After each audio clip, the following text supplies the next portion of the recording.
पुढचा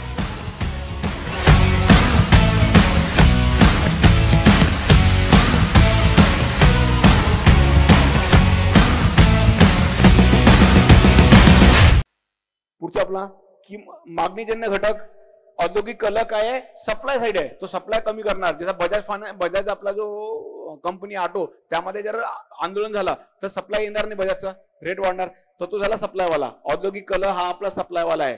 शासनाच्या खर्चात वाढ, यस गव्हर्नमेंटने पैसा काढला लोकांकडे येणार. निर्यात मध्ये वाढ काय आहे, डिमांड नाही वाढत आहे आपल्या मार्केटमध्ये, सप्लाय कमी होतोय. साखर निर्यात बंदी कशाला गेली, आपल्याकडे डिमांड वाढली याच्यामुळे नाही. जर आपली साखर निर्यात झाली तर आपल्याकडे त्याचा सप्लाय कमी असणार आहे. तर हा काय करतो, निर्यात वाढ इज फॉर सप्लाय कमी करण्याचा आहे. ठीक आहे, मागणी वाढत नाहीये याच्यामध्ये. तुटीचा अर्थ भरणा, येस डिमांड वाढतो. परकीय गुंतवणूक, येस पैसा आला आपल्याकडे म्हणजे काय, डिमांड वाढणार. नैसर्गिक संकटे म्हणजे काय, सप्लाय. आता बघा पाऊस खूप जास्त आला म्हणून फ्लड आला म्हणून लोक खाणार आहे का, नाही. फ्लड जास्त आला म्हणजे काय, उत्पादन कमी होणार, सप्लाय कमी होणार किंवा बॉटलनेक क्रिएट होणार, सप्लाय करता येणार नाही. ठीक आहे, पुढचा बघा दारिद्र्य निर्मितीसाठी घटक. तुटीचा अर्थ भरणा, याच्यामुळे दारिद्र्य निर्मित होत नाही, उलटा दारिद्र्य कमी करण्यासाठी फायदेशीर असतो. हा नाही आहे. अल्प, यस बचत कमी असणार.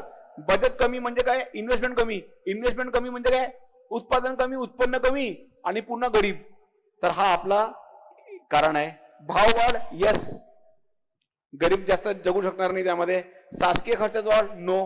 हे दोघंही काय आहे, गरिबी दूर करण्यासाठी आहे. हे दोघंही गरिबी दूर करण्यासाठी आहे आणि यांच्यामुळे गरिबी वाढते. ठीक आहे, ग्रामोदय योजनेमध्ये सांगा काय आहे. ग्रामोदय योजना आणि भारत निर्माण योजना, कुठली भारत निर्माण, कुठली योजना होती आपली, भारत निर्माण. बघा सिंपल, भारत निर्माण योजनेच्या आधी कोण होता, एनडीए गव्हर्नमेंट होती, त्यांनी इंडिया शायनिंग आणली. ग्रामोदय आणि इंडिया शायनिंग जे होतच नाही, ऑटोमॅटिक लोकांनी त्यांना बाहेर काढून टाकलं. मग काय केलं, आपली युपीए गव्हर्नमेंट आली, त्यांना कळलं की आपल्याला वोट कशामुळे आले, गावामध्ये विकास झाला नाही, सिटी डेव्हलप झाल्या, सिटीमध्ये बीजेपी एनडीए आला, पण गावाकडे कोण आले, सगळे काँग्रेस. कारण काय झालं त्यावेळी, गाव डेव्हलप झालेच नव्हते. तो India shining was a flop in village, म्हणून त्यांनी काय केलं, भारत निर्माण योजना काढली. क्लिअर झालं. तर हा त्याच्या दोघांचा तुम्ही जे एक लिंक असा माइंड मध्ये लक्षात ठेवू शकता. तर इथे काय आहे, बरोबर आहे आपला प्राथमिक आरोग्य. आरोग्यासोबत काय पाहिजे, रस्ते पाहिजे की पहिले पोषण पाहिजे, पोषण आणि मग त्याच्यानंतर शिक्षण. रस्ते आणि हे आपला भारत निर्माण मध्ये असणार आहे. हा WTOच्या एम्बर बॉक्स. आता WTOचे 3 बॉक्स आहे, त्याच्यामध्ये खूप कन्फ्युजन असतो, असा लक्षात ठेवा सिंपल. त्याचे 2 क्रायटेरिया आहे, प्रोडक्ट स्पेसिफिक आहे आणि प्रोडक्शन वाढवतोय का. जर प्रोडक्ट स्पेसिफिक आणि प्रोडक्शन वाढवणार, 2 गोष्टी बघा. प्रोडक्ट स्पेसिफिक म्हणजे गहूसाठी दिलेलं आहे, तांदळासाठी दिलेलं आहे, चहासाठी दिलेलं आहे, म्हणजे प्रोडक्ट स्पेसिफिक. आणि ह्या अनुदान दिल्यामुळे शेतकरी उत्पादन वाढवतात, म्हणजे तो काय रेड लाईटच्या एरियाकडे चाललेला आहे, तो त्याला एम्बर लाईट म्हणतात. एम्बर कशाला दिला, रेड कशाला दिली नाही माहिती का, रेड दिला म्हणजे झिरो करा, export subsidy, red light zero. Amber light म्हणजे काय, तुम्ही देऊ शकता पण 10% पेक्षा जास्त नाही. आपला बघा सिग्नल येलो झाला तर तुम्ही जाऊ शकता, पण पोलिसांनी पकडलं नाही पाहिजे, की तोपर्यंत पोहोचता पोहोचता रेड होऊन जातो. फास्ट काढला तर ठीक आहे, तसं इथे आहे 10% पर्यंत तुम्हाला अलाउ आहे. आता जो ग्रीन आहे त्यामध्ये काय आहे, तो स्पेसिफिक नाही आहे. तुम्ही कशासाठी वापर, रिसर्च अँड डेव्हलपमेंट कशासाठी तुम्ही वापरू शकता, डिझास्टर मॅनेजमेंट. एखादी कीटक आला तर ग्रीनला काही प्रॉब्लेम नाही आहे. दुसरा कुठला आहे, ब्लू. ब्लू मध्ये एकही गोष्ट लक्षात ठेवा, ब्लूची युनिकनेस अशी आहे की ते डेव्हलप कंटिन्यू सुरू केलेलं आहे आणि त्याच्या लॉजिक काय माहिती आहे का, प्रोडक्शन लिमिट. आणि तुम्ही सरप्राईज होणार, सगळे म्हणतायत प्रोडक्शन वाढवा आणि डेव्हलप कंट्री काय म्हणतायत, आम्ही तुम्हाला पैसे देणार, तुम्ही प्रोडक्शन वाढवू नका. कशामुळे, उत्पादन कशासाठी करतात लोक, प्रॉफिटसाठी, विकण्यासाठी नाही. प्रॉफिट विकण्यातून मिळतो म्हणून विकायला लागतो, प्रॉफिटसाठी करता की नाही. मग त्यांच्या म्हणणं आहे, जर तुम्ही उत्पादन जास्त केला तर सप्लाय वाढणार, सप्लाय वाढला की मार्केट प्राइजेस कोसळणार, मग प्रॉफिट कमी होणार. त्याच्यापेक्षा तुम्ही काय करा, तितका एरिया खाली ठेवा, जो मागचा माल आहे तो जो हाई रेटला विका आणि तुम्हाला जो उरलेला डिफरन्स आहे तो काय करतो, आम्ही पे करतो. क्लिअर झालं तुम्हाला. तर हे काय आहे, प्रोडक्शन लिमिटिंग आहे. ब्लू सबसिडी इंडियामध्ये देत नाही, आपल्याकडे नेहमी उत्पादन वाढवण्यासाठी प्रयत्न करतो आपण. ओके, यामध्ये काय मग MSP येणार आपला एम्बर बॉक्स मध्ये, यस. सिंचन बी येणार, खते बी येणार, या सगळ्यामुळे काय होणार, प्रोडक्शन वाढणार. कुठला येणार नाही, कृषी संशोधन येणार नाही. ब्लू बॉक्स साठी एकच लक्षात ठेवा, सिंपल, प्रोडक्शन कमी करा. जे गोष्टी एम्बर बॉक्स मध्ये आली असती पण त्याचा प्रभाव असा होतो की तुम्ही प्रोडक्शन कमी करताय, तर ते ब्लू बॉक्स मध्ये येतात. म्हणजे ब्लू बॉक्स आणि एम्बर बॉक्स मध्ये काहीच फरक नाही, फक्त एक फरक आहे की ते प्रोडक्शन कमी करण्यासाठी देतात किंवा मर्यादित करण्यासाठी देतात. सगळ्या गोष्टी ते जे एम्बर बॉक्स आहे, फक्त प्रोडक्शन लिमिटिंग म्हणून ब्लू मध्ये गेला, प्रोडक्शन प्रमोटिंग म्हणजे एम्बर मध्ये गेला. आणि एक आणखी बॉक्स असतो ग्रीन, दुसरा काय आपला ब्लू, एम्बर, रेड सांगितलं एक्सपोर्ट सबसिडी देऊ शकत नाही, तो रेड बॉक्स मध्ये. आणि एक आणखी असतो त्याला म्हणतात डेव्हलपमेंटल बॉक्स. ठीक आहे, असे 5 असतात. पुढे आपला 8व्या योजनेसाठी सांगा काय काय आहे यामध्ये. अ बी बरोबर आहे आपला, ब बरोबर आहे, क बरोबर आहे, ड मध्ये काय आहे ऊर्जा. आता याचं लॉजिक काय आहे, जेव्हा आपण 8वी योजनामध्ये आलो, इकॉनॉमिक रिफॉर्म मध्ये आलो, तर इकॉनॉमिक मध्ये ग्रोथ साठी काय पाहिजे आपल्याला, पहिले सगळ्यात पहिले ऊर्जा पाहिजे. तर म्हणून ऊर्जाला सगळ्यात जास्त वेटेज देण्यात आला, कारण की त्यावेळी आपल्याला कळलं की आपल्याला एक्सपोर्ट वाढवावं लागणार आहे. एक्सपोर्ट वाढवण्यासाठी काय पाहिजे तुम्हाला, प्रोडक्शन पाहिजे ना, त्यासाठी काय पाहिजे ऊर्जा पाहिजे, म्हणून ऊर्जावर सगळ्यात जास्त आपण वेटेज दिलेला आहे. हा, यामध्ये आपण हे केलंय काय क्वेश्चन आपला, IRDP कुठली योजनामध्ये आहे. जर आपण बघितलं IRDP सुरू झालेला आहे ऑक्टोबर 1980, 2 ऑक्टोबरला 1980. हा कुठला असणार आहे आपला 6वी योजना. ओके, त्याच्यानंतर ट्रायसेमचा तुम्हाला मी डाऊट करून तुम्हाला सांगतो काय आहे. ट्रायसेम ऍक्च्युअली झाला 79 मध्ये, पण घोषणा झाली 15 ऑगस्टला. तर 15 ऑगस्ट झाल्यानंतर याचा अर्थ काय आहे, तो जो 5वी योजना आहे तो काळ 31 मार्चला संपलेला आहे. तो कुठल्या योजनामध्ये ऍक्च्युअली धरला येणार, पुढची योजनामध्ये. तो हा याला म्हणून स्टार करून तुम्हाला चेंज करायला लावलं. हा झाला 15 August 79. Okay, SITARA supply of improve tool to rural areas artisan कशामध्ये असणार आहे तो आपला 5वी पंचवार्षिक योजनामध्ये. कुठला आहे, सॉरी 1992 मधला आहे. सिट्रा केव्हा 1992, म्हणजे आपली 8वी पंचवार्षिक योजना. कपाट झाला 86-87 म्हणजे 7वी. तर कपाट झाला आपला 7वी योजना, सिट्रा झाला आपली 8वी योजना. ठीक आहे.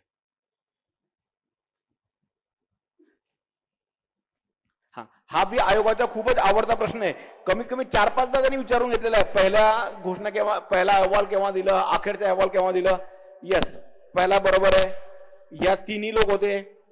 आता बघा एक आणखी सांगतो, जे पुजार त्याने प्रश्न विचारला त्यांनी याच्यावर, तर महालनोबिस सर कुठून आले.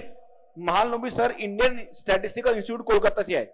ही from Indian Statistical Institute Kolkata. आपले Gadgil sir Gokhale Institute Pune, Gokhale Institute Pune मधून आलेले आहेत. आता हे जे आपले VRV राव आहे ते आहे दिल्ली स्कूल ऑफ इकॉनॉमिक्स. तर मॅच द पेअर मध्ये त्यांनी विचारलं तर आपल्याला असं लक्षात ठेवलं पाहिजे. ओके, बरोबर आहे. खर्च लॉजिक आहे. खर्च पद्धत आपण आता बी वापरत नाही, कारण की ते खूपच हायएस्ट लेवलवर आहे. खर्च पद्धत केव्हा असतं माहिती आहे का, एखादी छोटा कंट्री आहे जेव्हा सगळ्या गोष्टी ऑनलाईन आहे, सगळ्या गोष्टी कनेक्टेड आहे, तो खर्च बेस्ट आहे, कुठलाही टॅक्स लावायची गरज नाही. जे खर्च करतो इमिडिएटली करतो. पण इंडियामध्ये असं कळत नाही. आपल्याकडे उदाहरण आहे, कुठलाही तुम्ही बघा मोठा मिनिस्टर घ्या, ते काय म्हणतात इलेक्शनच्या वेळी आमच्याकडे 2 व्हीलर बी नाहीये.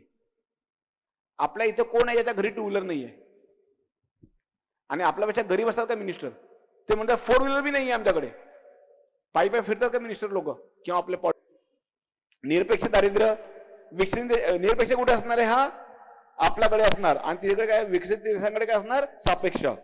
निरपेक्ष दारिद्र्याचा निर्मूलन करता येत नाही, इम्पॉसिबल. तो करता येतो, ऍक्च्युली सापेक्षता करता येत नाही. निरपेक्ष डेव्हलप कंट्री केलाय की नाही, म्हणून तर आपण तिथं ऐकतो ना की तिकडे जे पिओन असतो किंवा चपराशी असतात ते बी कार घेऊन येतात.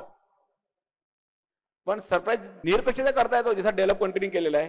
पुढे सध्या भारतात 4 उद्योगांना परवाना सक्तीचा आहे. यस, आणि सार्वजनिक क्षेत्रासाठी 2च उद्योग आपले, अणुऊर्जा आणि रेल्वे. आता रेल्वेमध्ये बघा आपण प्रायव्हेट ऑपरेटरला परवानगी देतो याच्या एक्सपेरिमेंटल बेसिस, पण धोरण आपण बदललेलं आहे का तसं नाही. हा, ग्रामीण पायाभूत विकास निधी, rural infrastructure development fund. Yes, जे अग्रक्रम मध्ये तुम्ही करू शकत नाही ना ते पैसा इकडे जमा करा. यस, ते बरोबर आहे. यस, RBI त्याच्यावर डिसाईड करतो. हा, 95-96 बरोबर आहे. इथे प्रॉब्लेम काय आहे, जो चौथा वाला प्रॉब्लेम आहे, बिनव्याजी कर्ज देत नाही. आई नाहीये की बाबा विदाउट एनी कंडिशनला आपल्याला लव करत असते. इथे काय आहे, you have to give but it is concessional, म्हणजे सवलतीच्या दरात. सवलतीच्या दरात भेटतो कर्ज राज्यांना आणि केंद्र शासनाला, बिनव्याजी नाही आहे. बिनव्याजी राहिला असता उचलून नेलं असतं पूर्ण. हा सांगा, IMF येस बरोबर आहे. पहिला आपला वॉशिंग्टनला आहे आणि विशेषीकृत संस्था आहे. तसा वर्ल्ड बँक भी आहे, just like IMF, world bank, हे दोन्ही काय आहे स्पेशलाइज एजन्सीज आहेत. पण WTO नाही आहे. WTO सावत्र आईच आहे म्हणून तो वेगळा आहे. बरं, WTOचा प्रॉब्लेम काय, कधी तुम्ही ऐकलाय का वर्ल्ड बँक मध्ये प्रॉब्लेम झाला, IMF मध्ये प्रॉब्लेम झाला? कधी नाही ऐकणार. कारण काय आहे, त्यामध्ये पॉवर कोणाकडे आहे, त्यांच्याकडे आहे.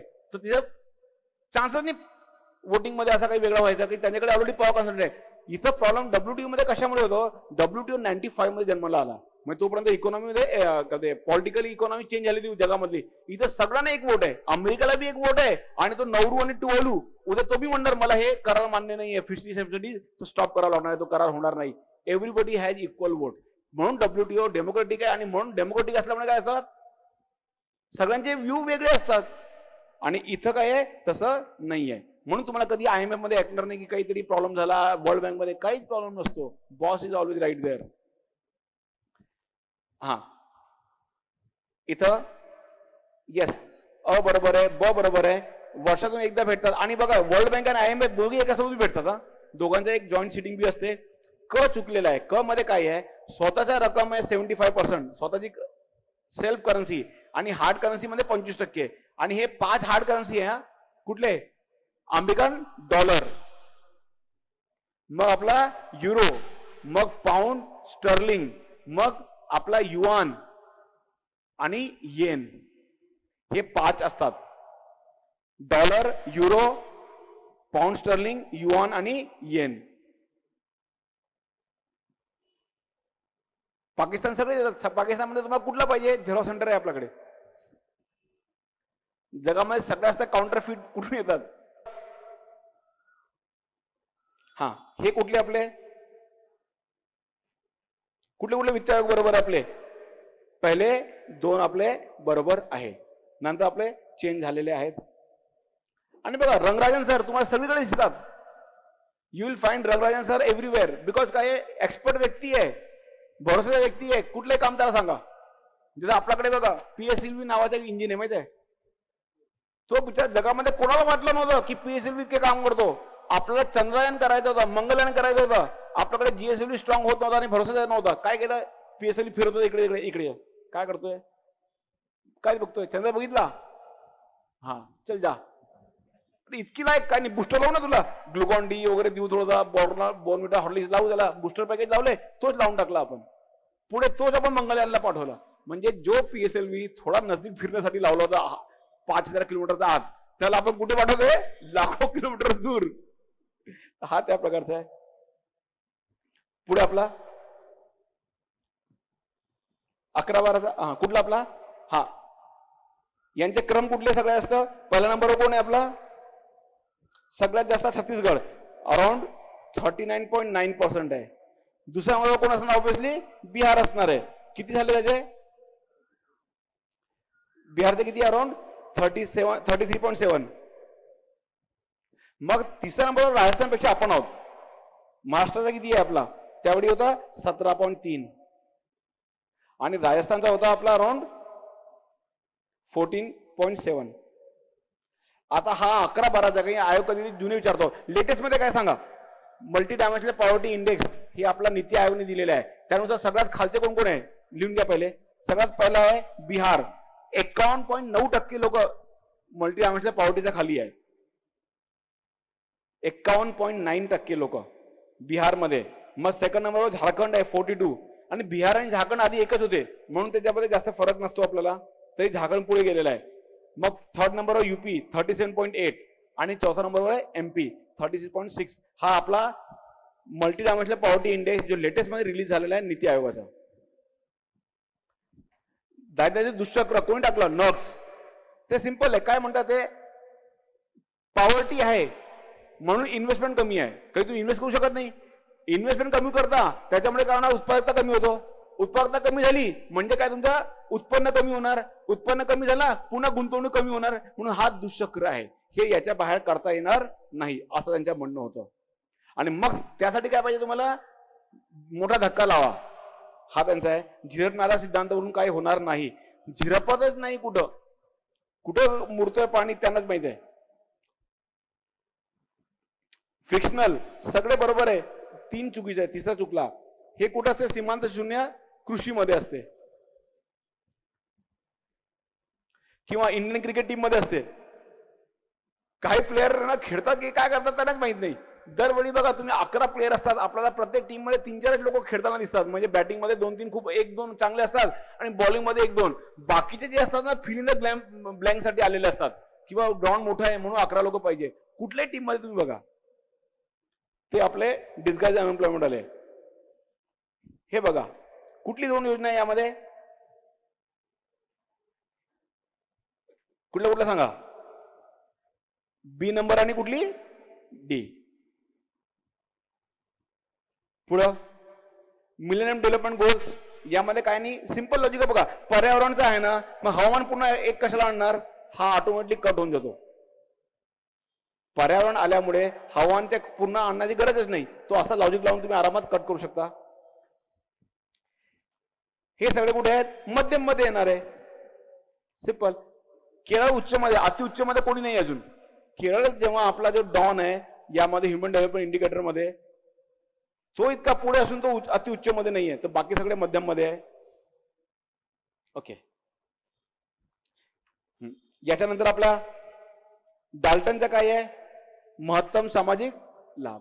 यांचं काय म्हणणं आहे की गव्हर्नमेंट जो खर्च करतो तो विचार करून केला पाहिजे आणि ज्याच्याकडून सगळ्यात जास्त लोकांचा फायदा होणार तो खर्च केला पाहिजे, असं त्याचं म्हणणं आहे.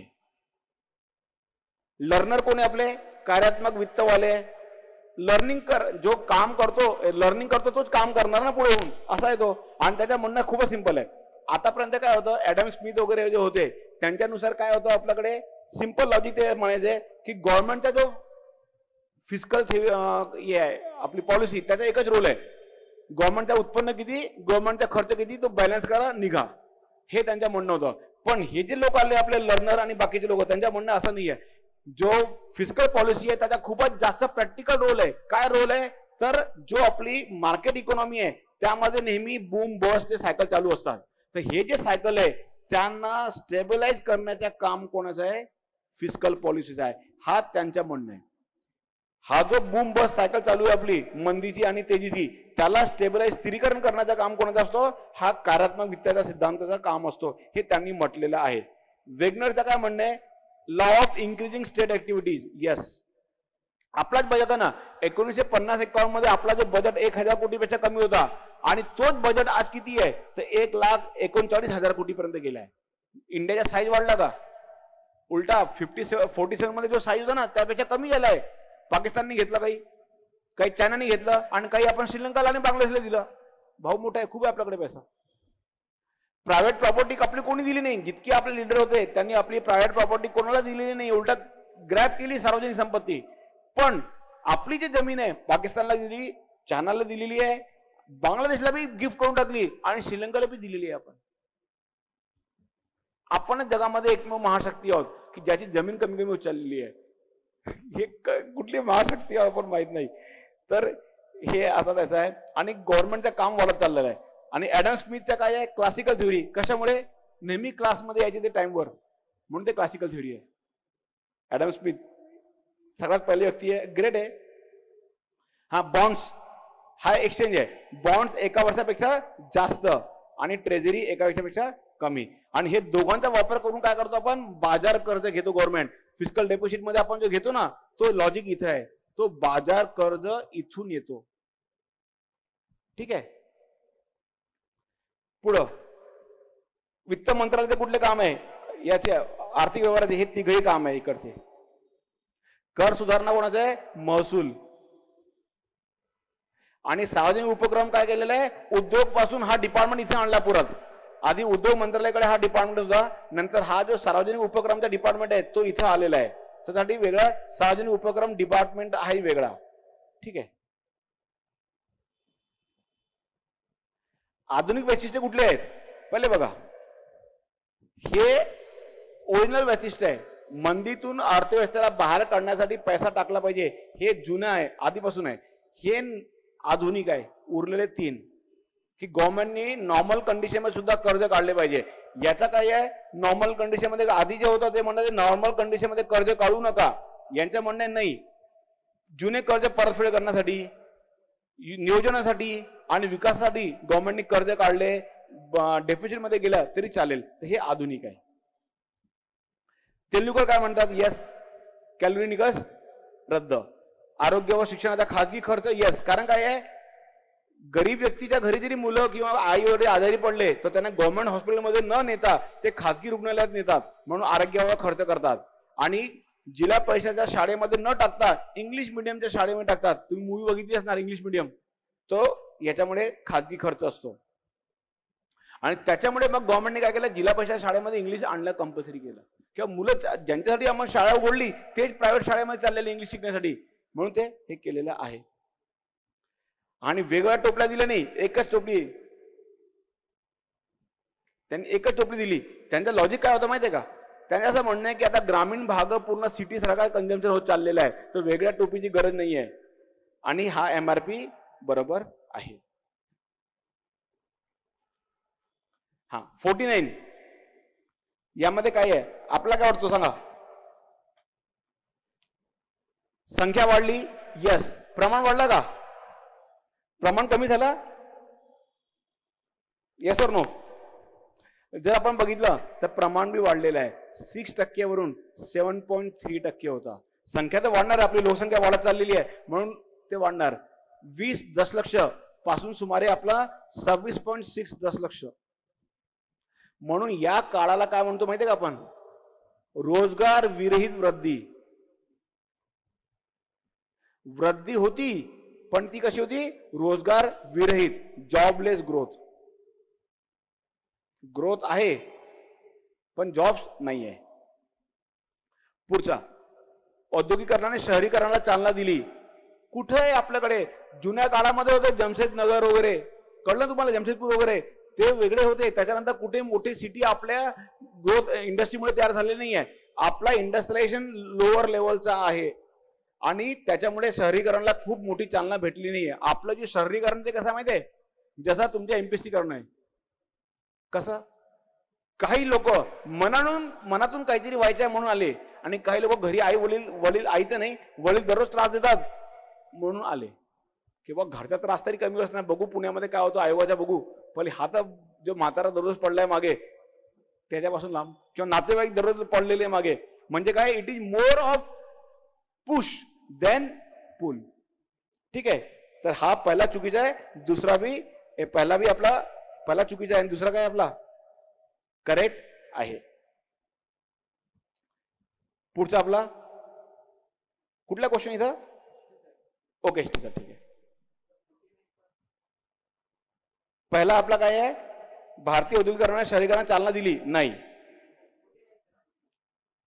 हा 49चा हे अ आणि क दोन्ही बरोबर आहे. अ आणि क दोन्ही बरोबर आहे.